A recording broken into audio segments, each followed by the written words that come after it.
ये का नेपाली शेफ कैसा है भाई? अच्छा है। राकिब भाई आज क्या सिखा रहे हैं आपको? अच्छा चटनी बनाने। टमाटो चटनी? हाँ। और क्या क्या सिखाया अभी तक? এখন পর্যন্ত কি কি শিখাইছি বলো? अभी तक क्या क्या सिखाया तुमको बोलो? मैंने आपने?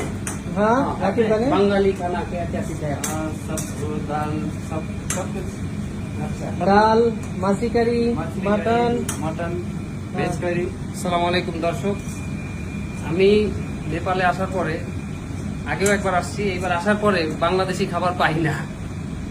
তো যেহেতু এখানে বাংলাদেশি হালাল ফুডের একটা রেস্টুরেন্ট হয়েছে, ছোট ভাই পলাশ করছে, এইখানে আমি নিজে ওদের যে নেপালি কুক আছে তাকে আমি বাংলা খাবারের মেনুগুলো শিখাইতেছি রান্না করে করে। এখন আমি রাঁধতেছি টমেটোর চাটনি, যেটারে আমরা বরিশালীরা বাসায় করি টমেটোর খাট্টা, আর এটা হলো মাছ, রুই মাছ দিয়ে